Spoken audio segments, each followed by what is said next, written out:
Olá, seja muito bem-vinda a mais um vídeo aqui nesse canal. Eu sou a Stephanie, pedagoga, psicopedagoga e empreendedora na educação. Aqui nesse canal eu vou te mostrar que a sala de aula não é o único caminho para viver da educação. Se você quer descobrir novas possibilidades com o conhecimento que você já tem, esse canal aqui é para você. Então vamos começar, vamos pro vídeo? Se você está pensando em começar com aulas particulares, mas você se sente travada aí na hora de colocar o preço nas suas aulas, esse vídeo aqui é para você. E eu vejo muitas professoras pensando exatamente assim.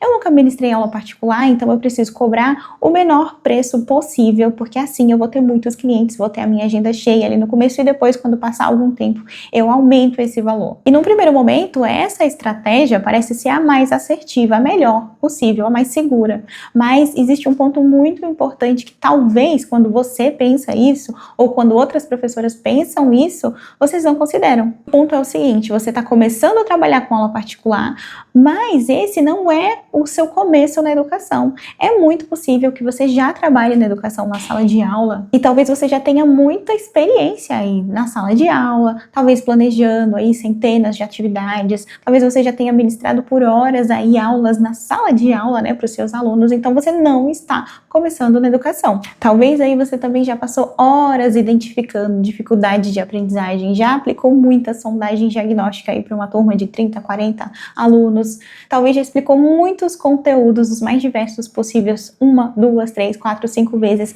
para uma turma cheia de criança, então você já entende aí o funcionamento que é ministrar aula, então você não é um iniciante. E o nome que a gente dá para isso é experiência, e a experiência ela tem valor. E o grande erro acontece, prof, quando você pensa que uma família ela está pagando apenas por uma hora ali da sua agenda, porque na verdade ela não está.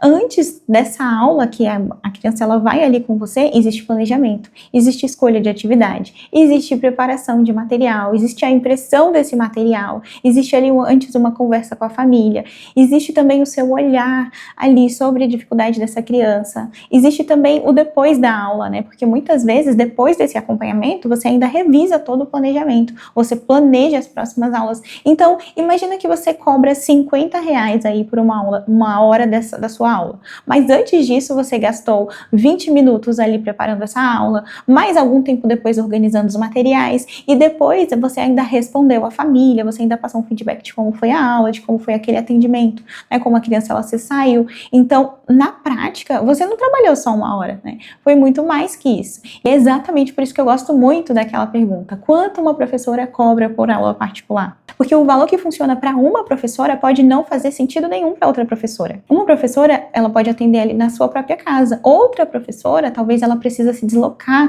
até a casa do aluno. Uma trabalha de forma individual, a outra trabalha ali com pequenos grupos. Uma, ela entrega materiais impressos ali, outra pode usar mais o caderno, outra talvez faz um acompanhamento semanal com a família. Então você percebe que cada uma entrega um serviço diferente. E serviços diferentes não precisam ter o mesmo preço. Na hora de definir quanto cobrar, eu quero que você pense em pelo menos 5 coisas. E a primeira delas é: quanto tempo você realmente dedica àquele aluno?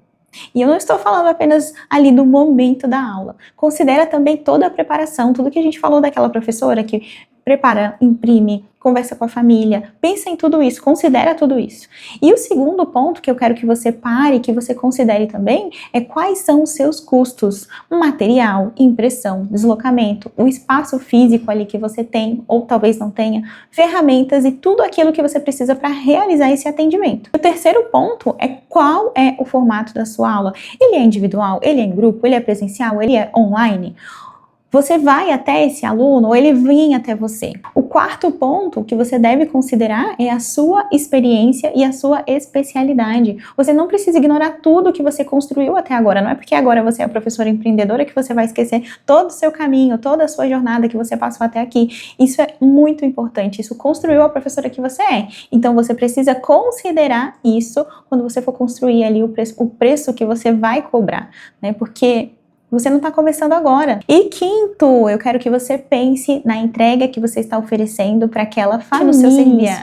O que existe no seu serviço além daquela hora ali que você entrega para essa criança, para essa família? Lembra dos acompanhamentos que a gente falou? Uma resposta depois? Então, quando você começar a olhar esses pontos, você muda completamente a maneira como você enxerga o seu preço. E aí você passa a ter mais segurança em falar para a família qual é o valor, qual é o preço das suas aulas. Mas tem mais uma coisa importante também. Preço também comunica posicionamento. E se você tenta ser uma professora que cobra mais barato, você pode acabar entrando aí numa disputa que nunca termina, porque sempre vai existir alguém mais disposto a cobrar menos. Mas nem sempre vai existir alguém ali entregando exatamente o que você entrega. Então, o seu objetivo não deveria ser simplesmente descobrir como cobrar mais barato para conseguir mais alunos. Mas o seu objetivo principal deveria ser conseguir construir um serviço tão bem estruturado que o preço que você cobra pelas suas aulas, ele faça sentido para que você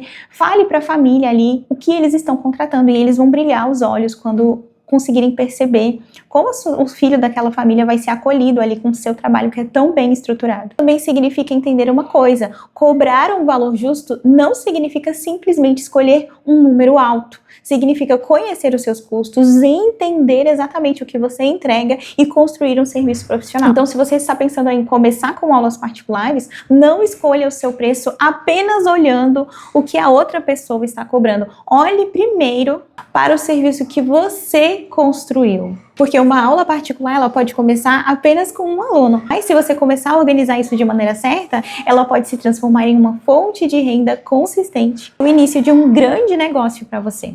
Você pode começar atendendo um aluno e aos poucos começar a organizar os seus horários, criar pacotes ali de atendimentos, desenvolver uma metodologia, entender que o planejamento da aula particular é totalmente diferente do planejamento da sala de aula. Você vai começar a aumentar ali o número de atendimentos e começar a enxergar não apenas como uma renda extra, mas como a possibilidade de um negócio muito lucrativo que pode se tornar sua renda principal.